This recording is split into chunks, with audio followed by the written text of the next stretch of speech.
প্রথম আলোর প্রধান শিরোনাম, সৃজনশীল অর্থনীতিতে জোর, বরাদ্দ হবে ৩০০ কোটি টাকা। বাজেট ২০২৬-২৭। মাদক ও উগ্রবাদ থেকে তরুণদের দূরে রাখতে সৃজনশীল কর্মকাণ্ডে তাদের যুক্ত করতে চায় সরকার। এর অংশ হিসেবে আগামী ২০২৬-২৭ অর্থবছরের বাজেটে বরাদ্দ রাখা হচ্ছে ৩০০ কোটি টাকা। বাজেট বক্তব্যে অর্থমন্ত্রী আমির খসরু মাহমুদ চৌধুরী সৃজনশীল অর্থনীতির সম্ভাবনা এবং এর রূপরেখাও তুলে ধরেন। পত্রিকাটির আরেকটি শিরোনাম, হামের উপসর্গে আরও ৫ শিশুর মৃত্যু। খবরটিতে বলা হয়েছে, হামে শিশু মৃত্যু কমছে না। হাম ও এর উপসর্গ নিয়ে শেষ ২৪ ঘণ্টায় দেশে আরও ৫ শিশু মারা গেছে, আর এ সময়ে নতুন করে হামে আক্রান্ত হয়েছে ২৪৩ শিশু। আন্তর্জাতিক প্রসঙ্গ নিয়ে খবরের শিরোনাম, ইরান যুক্তরাষ্ট্র সম্ভাব্য শান্তি আলোচনায় নতুন জটিলতা, মধ্যপ্রাচ্য পরিস্থিতি। হিজবুল্লাহর প্রতি সমর্থন পুনর্ব্যক্ত করেছে তেহরান। লেবাননের দক্ষিণাঞ্চল থেকে ইসরায়েলি সেনা প্রত্যাহারের দাবি জানিয়েছে। পত্রিকাটির শেষের পাতার প্রধান শিরোনাম, ফেরির র্যাম্প ভেঙে নদীতে বাস, যাত্রী নামিয়ে দেওয়ায় প্রাণ রক্ষা। দৌলতদিয়া ফেরিঘাট, ফেরিতে ওঠার আগে নৌপুলিশ বাস থেকে যাত্রীদের নামিয়ে দেওয়ায় প্রাণহানির খবর পাওয়া যায়নি। পৃথক দুটি তদন্ত কমিটি গঠন। দেশের স্বাস্থ্য খাত নিয়ে বিশেষ প্রতিবেদন ছেপেছে সমকাল। প্রধান শিরোনাম, হার্টের রিংয়ের দাম কমানোর নির্দেশনা বাস্তবায়ন হয়নি।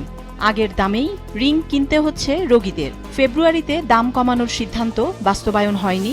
২৮ ধরনের হার্টের রিংয়ে সর্বোচ্চ কমানো হয়েছে ১৯%। প্রজ্ঞাপন দিয়ে দায় শেষ ঔষধ প্রশাসনের।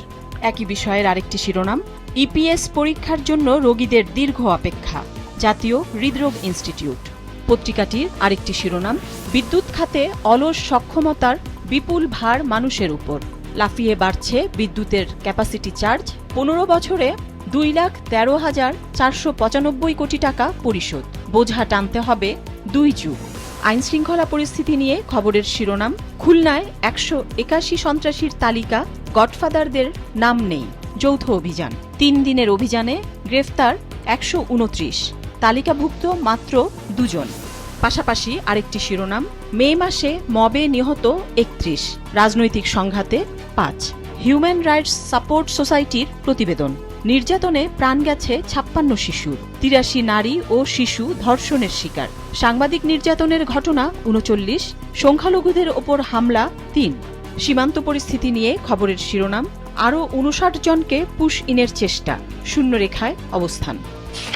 যুগান্তরের প্রধান শিরোনাম, বিদ্যুতের ক্যাপাসিটি চার্জের খেসারত দিচ্ছে জনগণ, ২০৩৩ সাল পর্যন্ত টানতে হবে ঘানি। প্রয়োজন ছাড়াই বিগত আওয়ামী লীগ সরকার বেসরকারি খাতে ৩০০ মেগাওয়াট তেল ভিত্তিক বিদ্যুৎ কেন্দ্র বসানোর চুক্তি করে। দেশের অর্থনীতি খাত নিয়ে আরেকটি শিরোনাম, ভঙ্গুর অর্থনীতিতে বড় বাজেট, ঘাটতি আর ঋণ নির্ভরতাই চ্যালেঞ্জ। মূল্যস্ফীতি নিয়ন্ত্রণ, বিনিয়োগ ও কর্মসংস্থান বাড়ানোয় জোর। শিক্ষা ও স্বাস্থ্য খাতে সর্বোচ্চ অগ্রাধিকার। পাশাপাশি আরেকটি শিরোনাম, বাংলাদেশ তুরস্ক পররাষ্ট্রমন্ত্রী পর্যায়ে বৈঠক, প্রতিরক্ষা খাতে সহযোগিতা বাড়াতে আগ্রহী তুরস্ক। পত্রিকাটির আরেকটি গুরুত্বপূর্ণ খবরের শিরোনাম, নাগরিকের গোপন তথ্য ঠিকাদারের হাতে, স্মার্ট ইলেকশন ম্যানেজমেন্ট অ্যাপে কারসাজি। খবরটিতে বলা হচ্ছে, ভোট কেন্দ্রের তথ্য জানানোর নামে ঠিকাদারকে বিশেষ আইডি ও এপিআই দেওয়া হয়। এপিআইর মাধ্যমে বিপুল সংখ্যক নাগরিকের ২৮ ধরনের সংবেদনশীল তথ্য নেওয়ার শঙ্কা।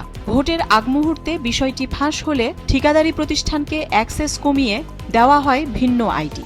আরেকটি গুরুত্বপূর্ণ খবরের শিরোনাম, বিএসএফের পুশ ইন চেষ্টা ঠেকালো বিজিবি। খবরটিতে বলা হয়েছে, লালমনিরহাট, নওগাঁ, পঞ্চগড়, চাঁপাইনবাবগঞ্জ, সিলেট সহ দেশের বিভিন্ন সীমান্ত দিয়ে শুক্রবার ভারতীয় সীমান্তরক্ষী বাহিনী বিএসএফ শতাধিক ব্যক্তিকে বাংলাদেশে ঠেলে দেওয়ার চেষ্টা করে। তবে বাংলাদেশের সীমান্তরক্ষী বাহিনী বিজিবি কঠোরভাবে এসব পুশ ইন চেষ্টা প্রতিহত করেছে।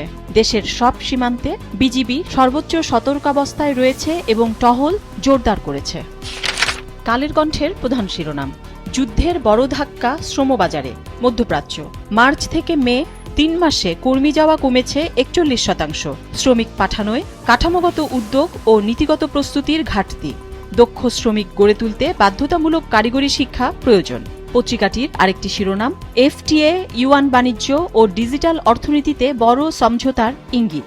প্রধানমন্ত্রীর আসন্ন চীন সফর, 23 খাতের বৃহৎ সহযোগিতা পরিকল্পনা চূড়ান্তের পথে, তিস্তা মহাপরিকল্পনা ও পানি ব্যবস্থাপনা নিয়ে আলাদা আলোচনার ইঙ্গিত।